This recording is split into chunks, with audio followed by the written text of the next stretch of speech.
이 이야기는 10년도 더 전일 때 제가 고등학생이었을 때 일입니다. 저는 가끔 예지몽을 꿉니다. 지금은 좀 나이가 들어서 빈도가 적어졌지만 10대에는 참으로 좀 빈번하게 예지몽을 꿨었습니다. 이번 이야기가 예지몽에 관한 것인지는 확실히 구분짓기가 힘듭니다. 반은 꿈이고 반은 현실입니다. 이렇게 보는 것이 옳을지도 모르겠습니다.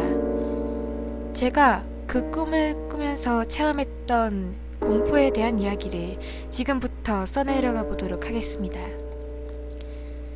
그 당시에 저는 어떤 기억법이라는 것에 푹 빠져 있었습니다. TV에서 본 내용이었는데 이 기억법을 사용하면 친밀한 아이템을 100개 이상 순서대로 기억하는 것이 가능하다고 했습니다. 아마 이 방법을 알고 있는 사람도 적지 않을 것이라고 생각하지만 일단 간단하게 설명해 보겠습니다. 먼저 친밀한 장소를 떠올립니다. 집을 떠올렸다면 대문, 현관, 부엌, 침실같이 실제로 머릿속에서 연상하기 쉬운 순서대로 상상을 하면서 연상 순서를 정합니다. 한 바퀴 도는데 10곳에서 11곳 정도가 가장 적당합니다. 마음속으로 정한 10군데에 각각 관련 있는 아이템을 하나씩 놓아두는 상상을 합니다. 기억해두고 싶은 아이템이 만약에 편의점 봉투라고 한다면 대문에다가 그 비닐봉투가 걸려있는 광경을 연상하는 방식입니다.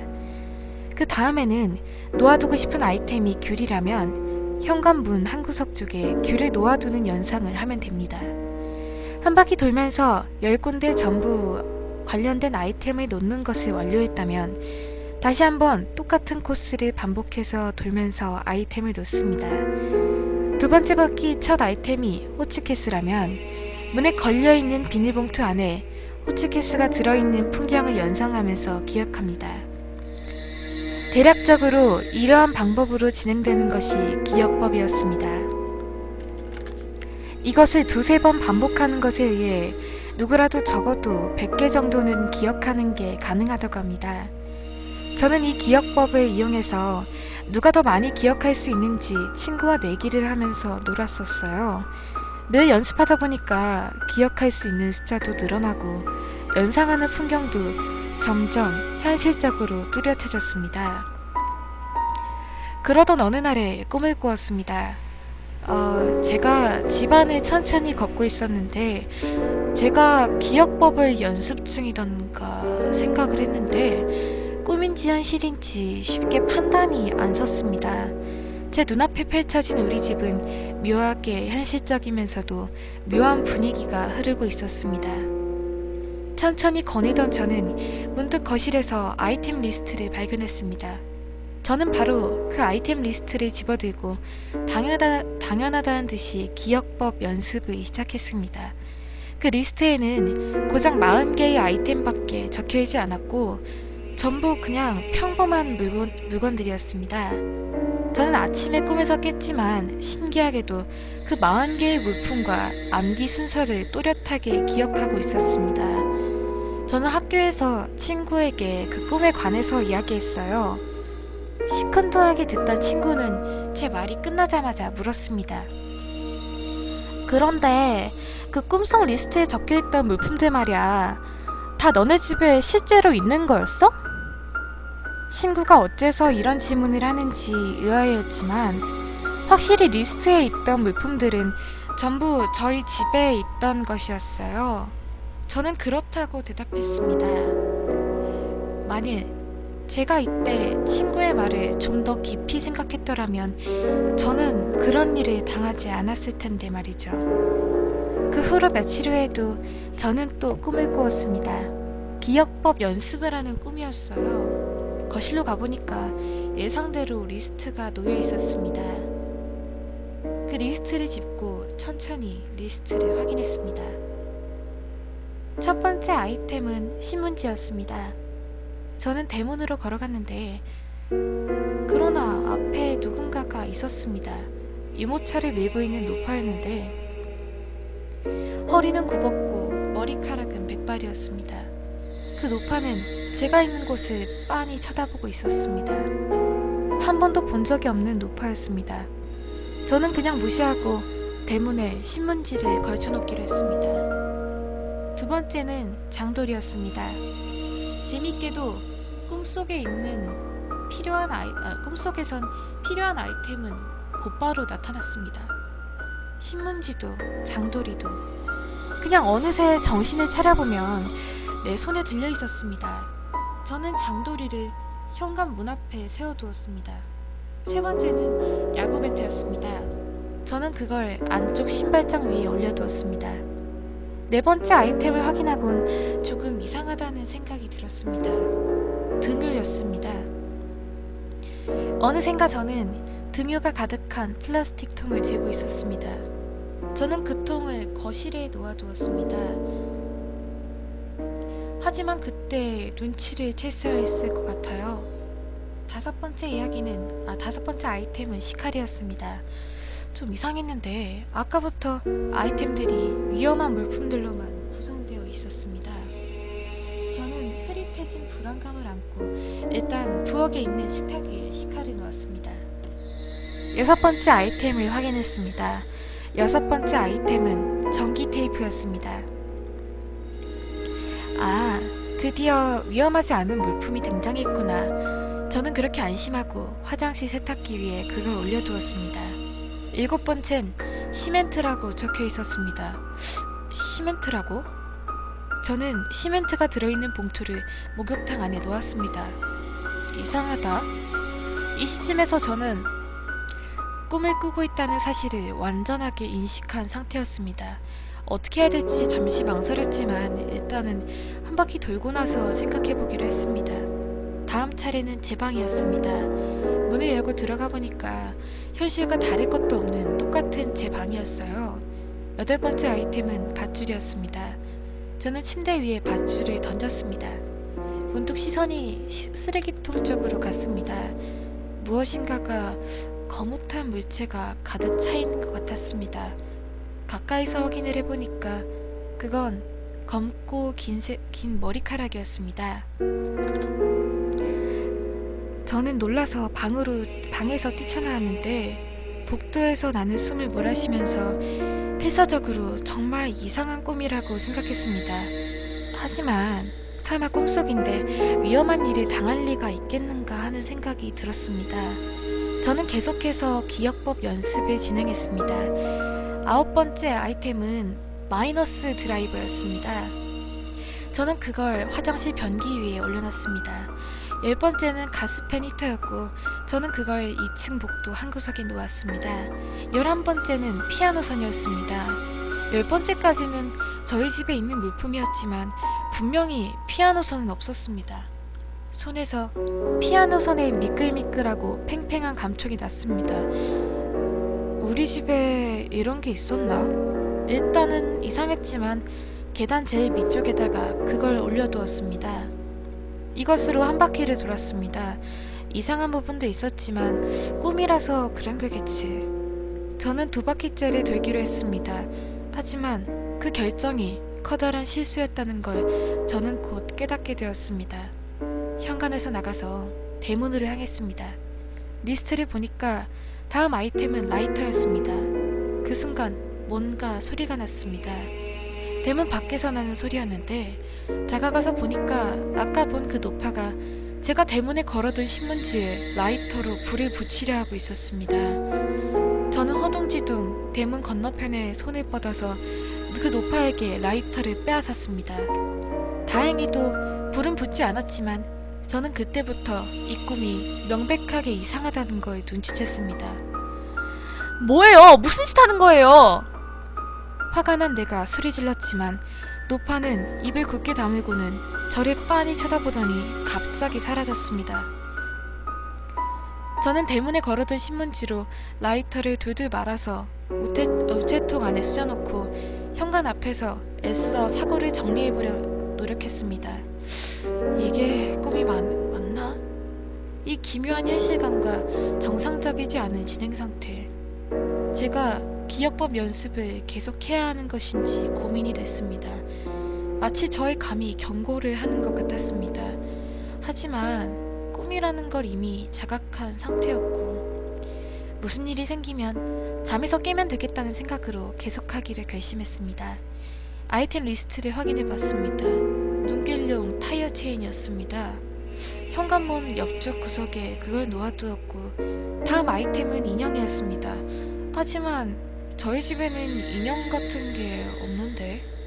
하지만 어느샌가 제 손에는 인형이 들려 있었습니다. 일본 인형이었어요. 어디서 본 것만 같은 기분이었지만 어디서 봤는지 떠오르지가 않았어요. 저는 그걸 현관문 안쪽 신발장 위에 두었습니다. 그리고 다음 아이템이 뭔지 리스트를 확인했습니다. 다음 아이템은 불이었습니다. 불? 그런 걸 어떻게 놓으라는 거지? 저는 불길한 예감이 들었습니다. 다음 차례는 거실이었습니다. 그리고 거실에는 아까 놓아둔 등유가 든 플라스틱 통이 있었습니다. 설마 통에다가 불을 붙이라는 말은 아니겠지. 그 순간 현관에서 덜컥거리는 소리가 났습니다. 조심조심 현관문 밖을 내다보았습니다. 밖에 누군가가 있었습니다. 그리고 그 사람은 아까 제가 현관문 옆에 놓아둔 눈길용 타이어 체인으로 문고리를 칭칭 감고 있었습니다. 날 가둬둘 셈인가? 네, 그 다음에 하편으로 이어지네요. 내용이 좀 긴데? 저는 주춤주춤 뒷걸음질을 했습니다. 제 다리에 부딪힌 등유통이 쓰러져서 흘러나왔습니다. 등유는 순식간에 지면을 타고 현관문 밖까지 흘러나왔습니다. 아까 노파가 불을 붙이려 하던 라이터 소리가 났습니다.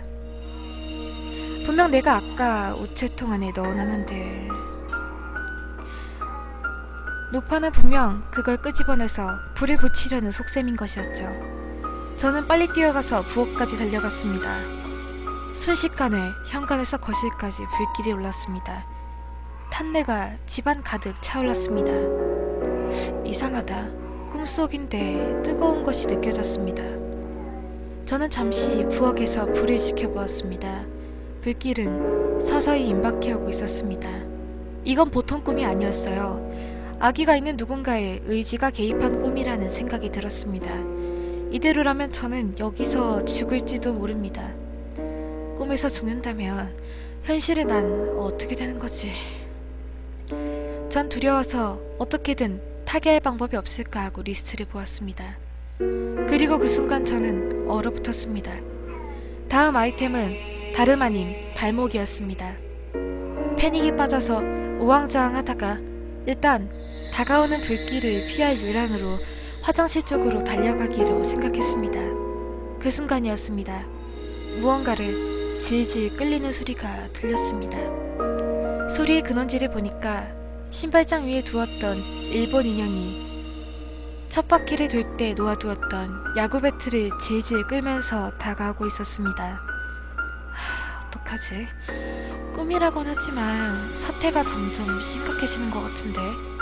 인형은 손에 든 야구방망이로 화장실로 달려가는 제 다리를 무서운 속도로 가격했습니다. 저는 쓰러졌고 맹렬한 아픔이었습니다. 꿈인데도 이렇게나 아프다니.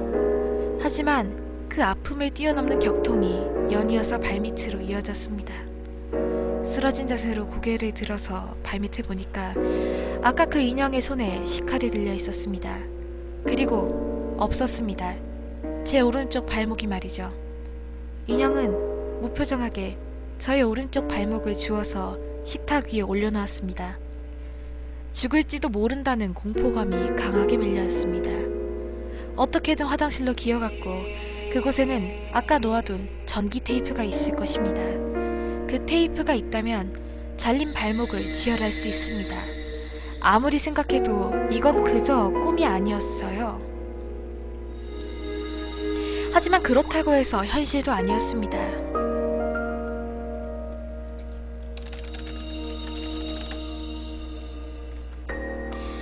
저는 눈을 감고 잠을 깨려고 했는데 그러나 몇 번을 시도해도 잠이 깨지지가 않았습니다.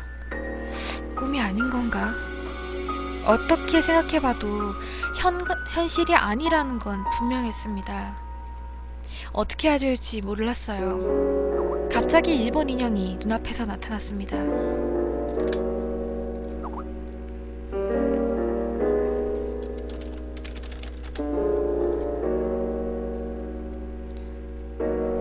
화들짝 놀라서 피하려고 했지만 온몸에는 힘이 들어가지도 않았고 그 인형의 손에는 아까 화장실 세탁기에 올려둔 전기 테이프가 들려 있었습니다.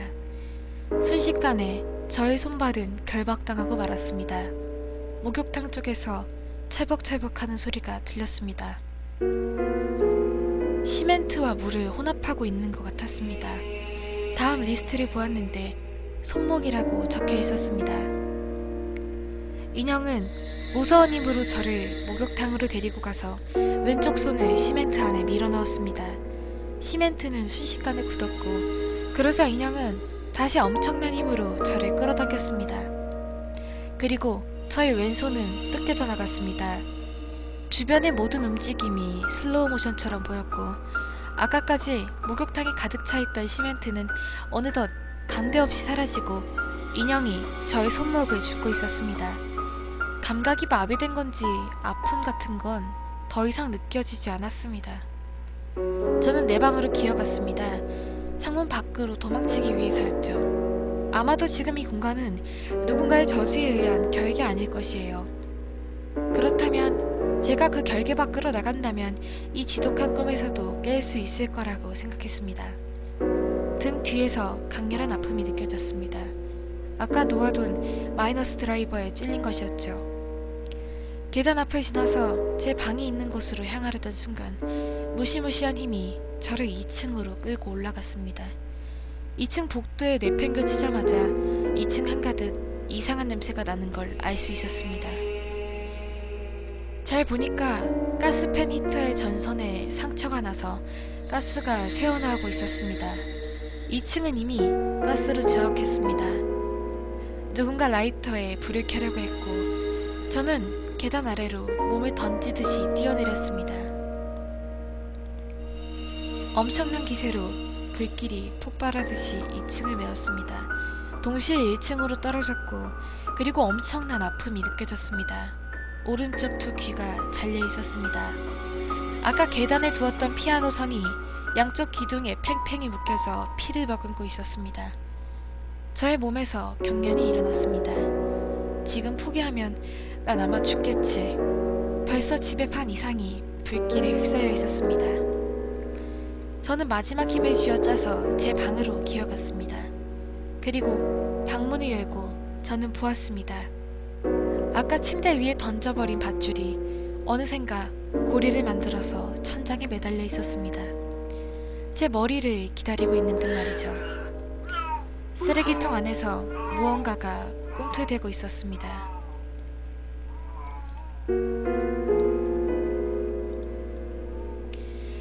저는 그걸 무시하고 창문으로 향했습니다. 저를 공격하던 일본 인형이 창틀에 서서 저를 지켜보고 있었습니다. 흡사 저를 절대 밖으로 내보내지 않겠다고 말하는 듯한 모습이었습니다. 흡입하게 전신에 핏기가 빠지는 것 같은 느낌이 들었습니다.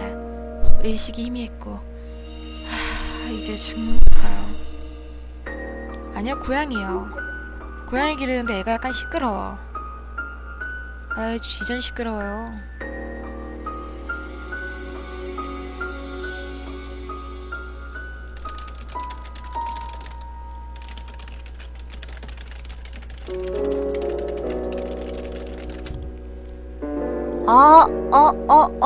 어떡해? 아이씨, 잠깐만요. 저 아까요, 그거, 얘기하던 거 실수로 제가 창을 닫았어요. 그게, 누가 스카이프로 뭘 보냈는데, 그거 보려다가 닫을 때 내가 창을 막 클릭 해가지고, 씨발. 아이씨. 아이, 그지 같은. 다시 들어가야 되잖아요. 이제 귀찮아라. 절정이었는데. 정말. 아닙니다. 제가 닫은 걸 누구 탓하겠어요. 근데 몇 페이지에 있는 건지 기억이 바로 나오네요. 아유, 바로 6페이지에 바로 있네요. 6이 끌려서 그냥 눌렀는데.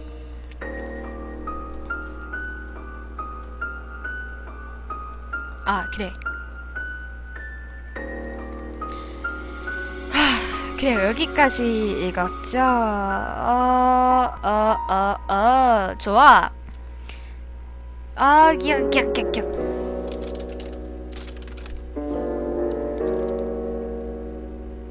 그때 눈앞에 리스트가 적힌 종이가 팔랑팔랑 떨어졌습니다. 흐려져가는 의식 속에 저는 리스트에 적힌 마지막 아이템을 보았습니다. 잉어로 만든 연이 아니라 잉어연이었습니다. 이게 뭐냐면 고인오볼이라고 있어요. 그걸 본 순간 저는 모든 걸 기억했습니다. 그 순간 옷장에선 엄청난 빛이 쏟아져 나왔습니다. 잉어 깃발이요. 일렁이던 불살과 아이템, 저를 공격한 인형들이 눈부신 집에 집어삼켜졌습니다. 인형의 단말마가 들리는 듯 했습니다. 이따 보여드릴게요. 그리고 저는 깨어났습니다. 저는 제 방 침대에서 자고 있었습니다. 일어나서 손발을 보았지만 다친 곳은 없었습니다. 아니요,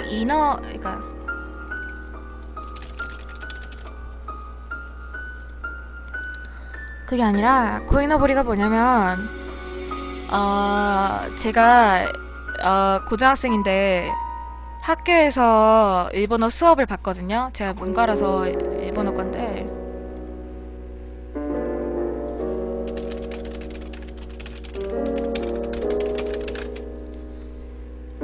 그 수업 시간에 배웠거든요. 그게 어린이날에 집 밖에다가 걸어놓는 깃발인데 남자애가 집에 있으면은 걸어놓는 깃발이에요. 고인오보리.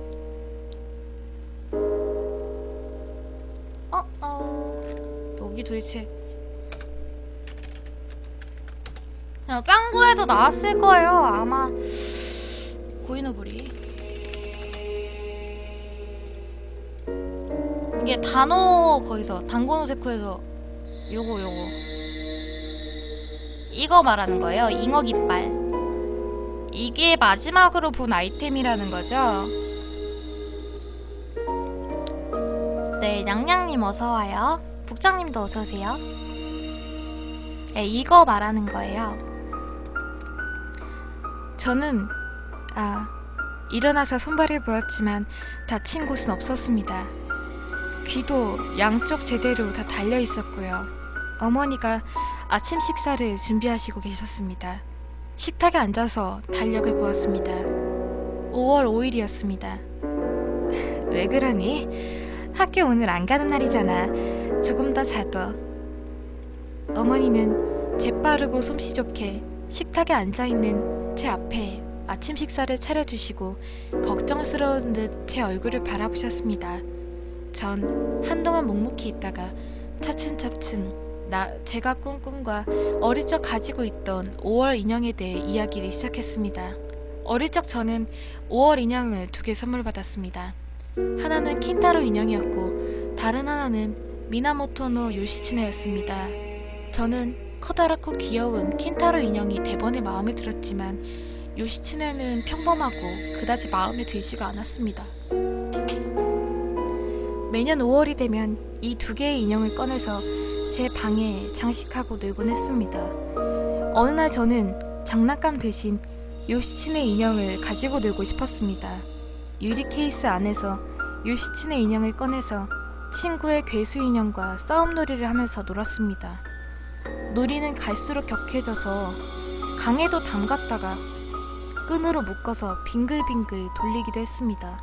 그리고 끝내는 폭죽으로 해선 안 될 장난을 하고 만 것이었죠. 전 알아볼 수 없을 정도로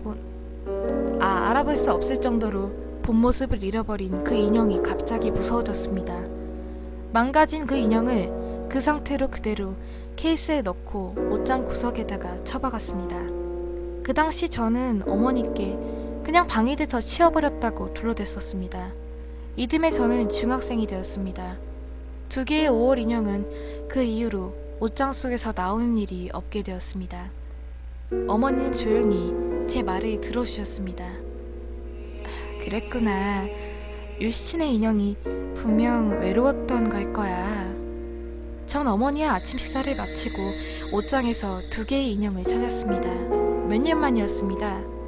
킨타로 인형은 받았을 때와 똑같은 모습이었지만 그 인형은 제 기억 속보다 몇 배는 더 흉측한 모습으로 변형되어 있었습니다. 저는 변형된 곳을 컬러 플라스틱과 접착제로 보수했고 너덜거리는 갑옷도 새로 만들어 입혔습니다. 더할 나위 없이 늠름해진 요시친의 인형이 완성되었습니다. 저는 요시친의 인형을 앞에 무릎 꿇고 제가 어릴 적에 했던 행동들을 마음 깊은 곳에서 사과했습니다. 이제부터 소중히 다루겠다고 맹세했습니다. 그리고 두 인형을 5월 내내 제 방에다가 장식해 두었습니다. 지금 생각해보면 분명 그 꿈은 어릴 적 저를 지켜준 은혜도 잊지 않고 흉측하게 변형된 그대로 암흑 속에 방치해버린 저에게 인형들이 보내는 경고였을 것이었습니다. 그 이후로 저는 지금까지 그 꿈을 꾸지 않습니다. 하지만 지금 이 글을 써내려가다가 눈치챈 건데 이상한 점이 한 개 있습니다. 대문 밖에 있던 그 노파, 그 꿈의 결계는 분명 마당을 포함한 우리 집 전체였는데 하지만 그 노파는 대문 밖, 즉 결계 밖에 있었습니다. 그 이후로 그 노파에 관한 꿈 역시 꿔본 일이 없지만 그 사실에 대해 눈치채버리고 난 지금은 매우 불안한 기분이 듭니다.